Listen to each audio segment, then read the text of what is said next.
You are about to hear a telephone conversation between a man and a woman about a rental property. First, you have some time to look at questions 1 to 7.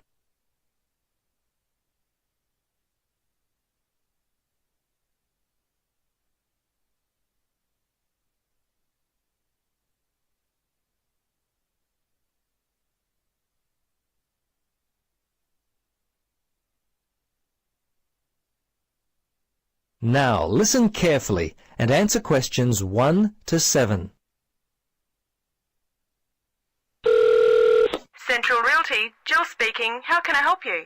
Yes, hello, Jill. I've got a problem, a complaint I wish to register. Who should I speak to? You'll want to speak to Tracy, the residential manager. Just a moment and I'll put you through. Thanks. Hello, this is Tracy. I understand your rent is going to be increased. Yes, this is why I'm calling. I was told that my rent would not be increased for the length of my 6-month contract, which I signed only 4 months ago. What's going on? Is my landlord allowed to do this? I see. Yes. Okay. That seems strange. Look, can I take down some of your particulars and I'll register a formal complaint to the landlord on your behalf? Yes, sure, that'd be good. Firstly, name and address, contact details. Yes, Jane McSweeney. That's McSweeny.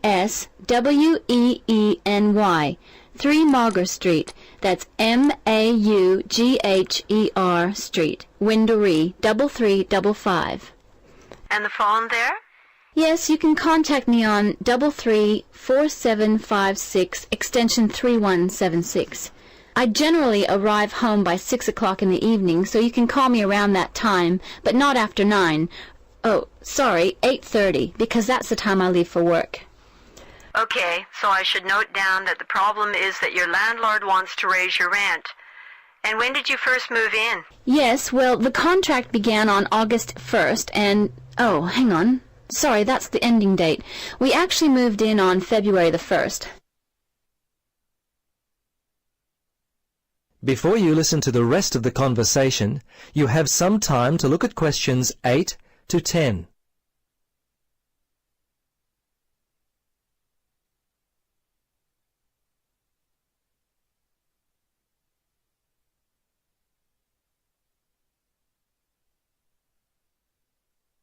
Now, listen carefully and answer questions 8 to 10. Okay. Good. Now, if need be, you will have to send a letter to the Rental Tenancy Board. But as I said, first let us approach your landlord on your behalf and see if we can work out the problem before it gets to that situation. I'd be very surprised if you have to send a letter. 95% of these kinds of problems get solved early on. Okay. Now, if you have any problems you need to discuss, feel free to come in and talk with the general manager. In the meantime, if you would just wait until we receive an answer from your landlord, we'll be able to then plan our next step. Is there anything else I could be doing? Well, you could write a letter to the RTB listing all the events as they happened from your point of view. But as I say, hold on to it. Don't send it unless we have to. Well, that's about it for now. Thanks for your call. I'm sure we can sort this out. Thanks very much for your help. I hope we can sort it out too. Bye for now. Yes, bye.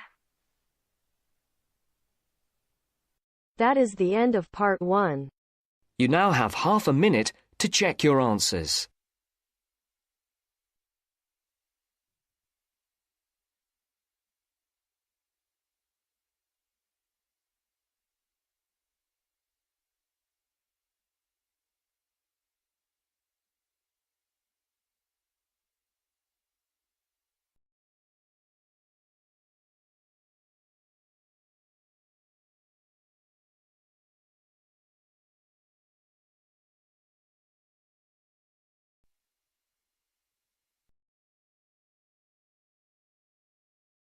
Now turns to part 2.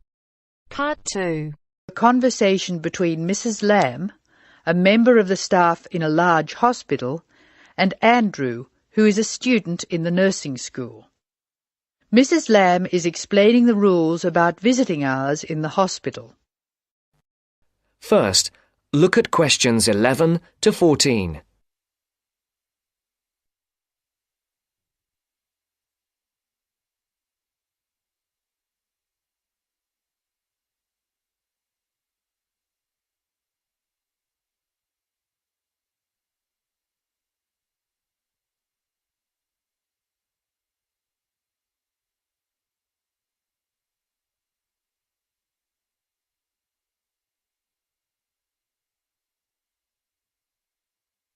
Listen carefully.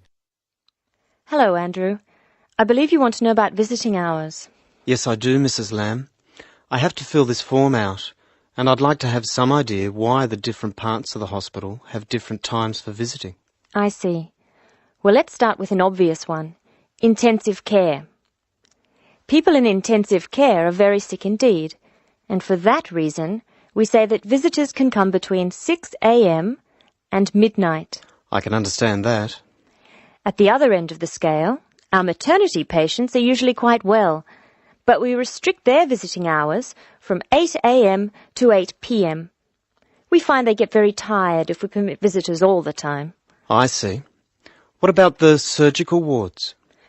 The doctors prefer to do their rounds early in surgical, so visiting hours are 9 a.m. to 9 p.m.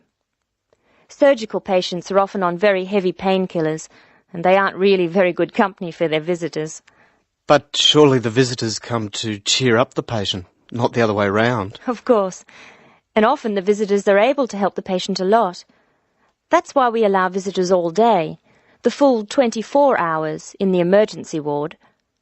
They help comfort the patient while they're waiting to be diagnosed. Of course, it's not just everyone who can visit a sick patient. People in intensive care can only be visited by their immediate family. What's more, we only allow 2 people in at any time. We let children of the immediate family in to visit people in intensive care, but we don't like to do it. It's very hard on the children, and it may distress the patient. However, if the patient asks for the child, and the family agrees, that's okay. What about children in maternity? Of course we let them in. They're very pleased to see their mothers. The rule in maternity is everyone may visit, up to 6 people at a time. The maternity ward is quite sociable after all. The surgical ward must be different. It is indeed. We don't allow children in the surgical ward because of the danger of infection. And as you know, we restrict the hours. There are a lot of procedures which must be carried out on surgical patients, and we only let 2 visitors come in at a time. And in emergency, people are allowed to visit all the time? Oh yes, we rely on patients' relatives to be there for them, and we permit everyone to visit the emergency department at all hours. However, we restrict it to 3 visitors for each patient. Otherwise, the room just gets totally crowded. Before the broadcast continues, look at questions 15 to 20.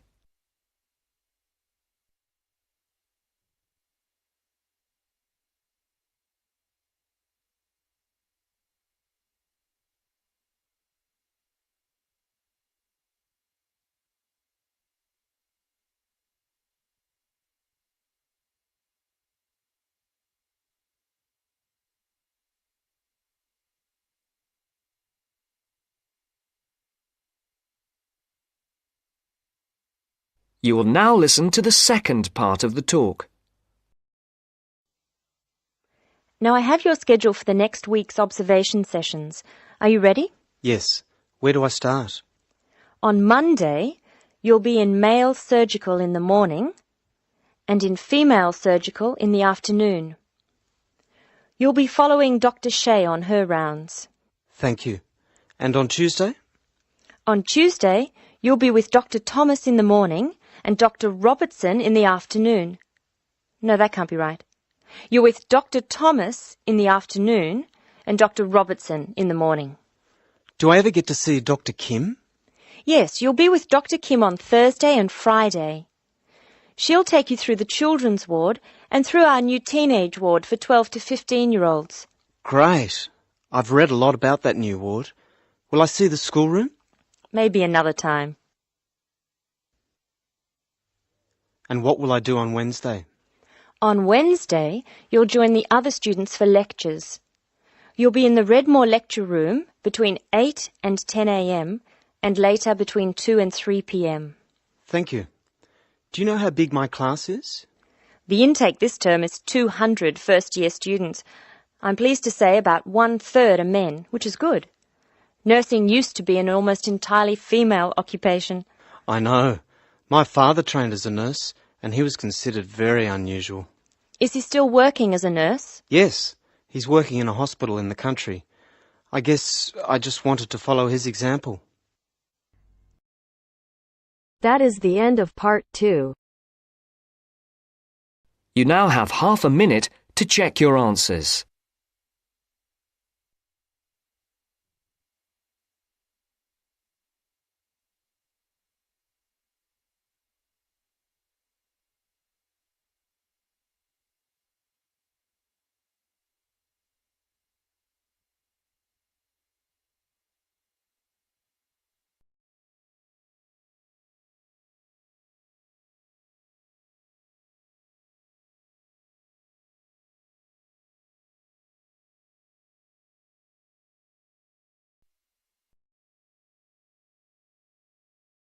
Now turns to part 3. Part 3. You will hear a conversation between a university student and a librarian about using the city archives. First, you have some time to look at questions 21 to 24.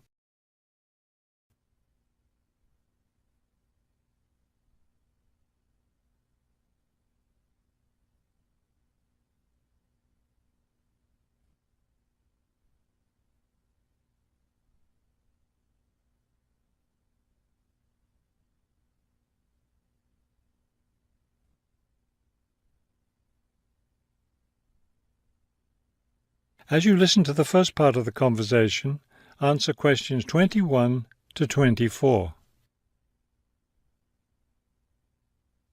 Hello. I was wondering if you could give me some information about using the archives?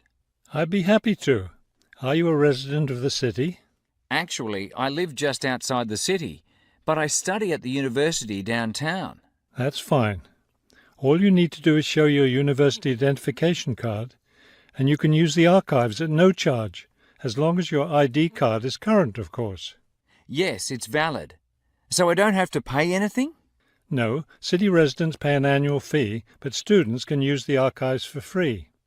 Everyone else needs to get special permission from the director, but that doesn't apply to you, of course. Oh, good. I was also wondering about the schedule. I have classes every day, Monday through Friday, and I also have a part-time job. So I could really only use the archives on weekends. That's not a problem at all. We're open all weekend. Actually, the only day we're closed is Monday, so you can come any day, Tuesday through Sunday. Are you open in the evenings? Yes, we're open from 9:30 in the morning until 8:30 in the evening. That will fit my schedule well. Before you hear the rest of the conversation, you have some time to look at questions 25 to 30.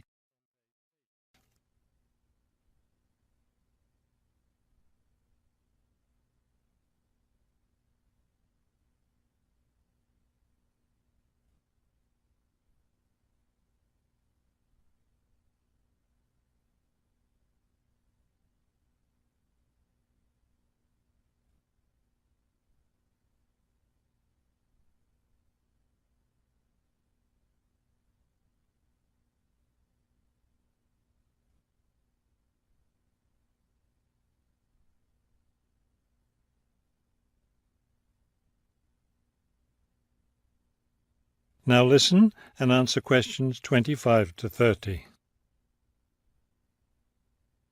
Is there something else I can help you with? Yes. One thing I'll be needing to see for one of my class projects is old photographs. Do you have photographs of the city in the 19th century that I could look at? Yes, we store all the photographs in the basement. Those stairs over there will take you down to the photography collection. Just tell the librarian there what you're interested in, and he'll help you. Those would be 19th century photographs? Yes, the entire collection is there. Now, if you're interested in seeing documents from the 19th century, those are right here on the ground floor. I would like to see some of those documents. Does that collection include newspapers too? No, all the newspapers from the earliest ones in the 18th century up to the current time are on the second floor. Here, let me just give you this map of the archives, and you'll be able to find whatever it is you need. Thank you. Oh, I see you have a whole room devoted to maps. Yes, on the third floor. That's great, because one thing I need to do is look at how the city has developed over time. I'm sure you'll find a lot of helpful information there. Of course, some of the maps are several centuries old, so generally visitors are only allowed to see photographic reproductions of them. That shouldn't be a problem. What's this on the fourth floor? Ogden's Woolen Mill. As I'm sure you know, Ogden's Woolen Mill was the major entity responsible for the growth of this city in the 19th century. The Ogden heirs gave money for the archives to devote an entire floor to information about the history of the mill. Will I be able to find information about the Ogden family there? Photographs, personal papers, things like that? Probably the family photographs are stored downstairs in the photography collection. The personal papers would be on the fifth floor, where we keep all the personal papers of famous residents of our city. Thank you so much for your help. I'll be able to do a lot of my research here.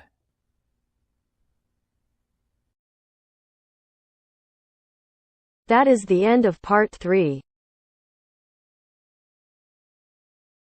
You now have half a minute to check your answers.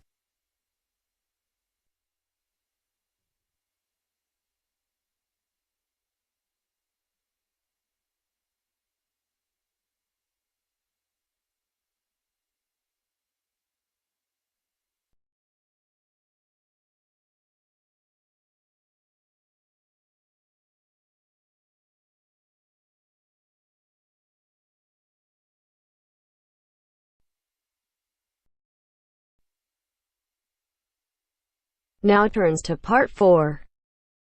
Part 4. We're going to hear a talk on wild rice. First, you have some time to look at questions 31 to 40.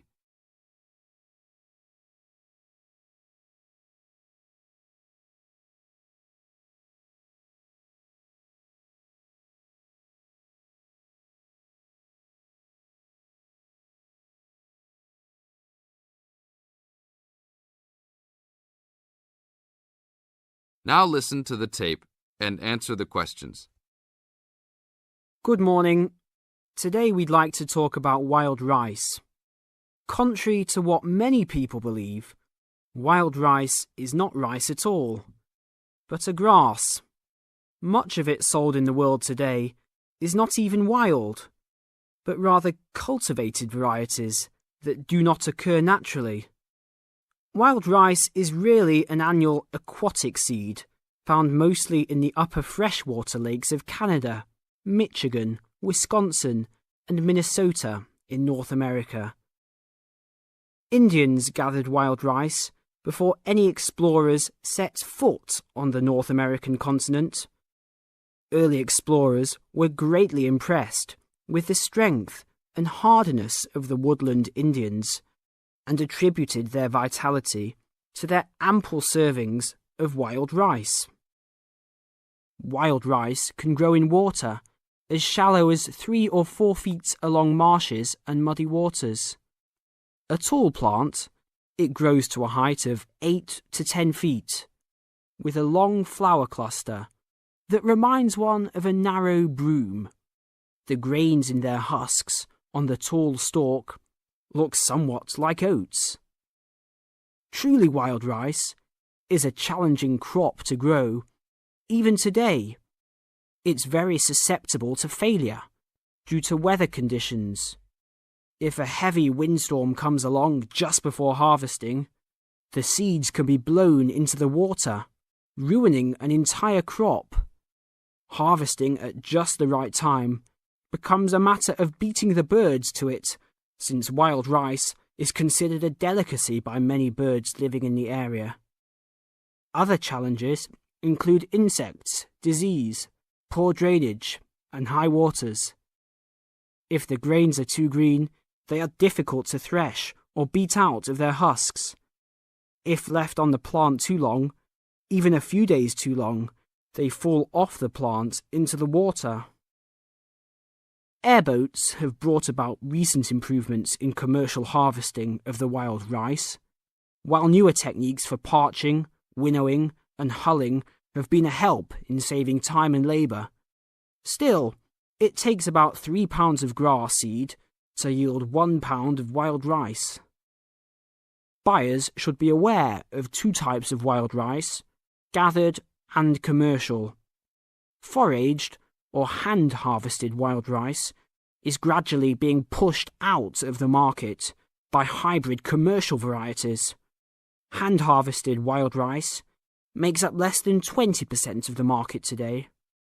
Heirloom varieties of this foraged grain still exist. In fact, it is the only heirloom grain sold commercially. However, package labels can be deceiving. Though the label may read Indian harvested or organic, the product may be hybridized wild rice placed in freshwater lakes and gathered by Indians in airboats. Hand-harvested, organic, and from the Great Lakes region is the real thing, with superior flavour and aroma, but it may be difficult to find. Though wild rice is one of the most expensive grains, it goes a long way. Some say that 1 pound of the grain can feed 30 people.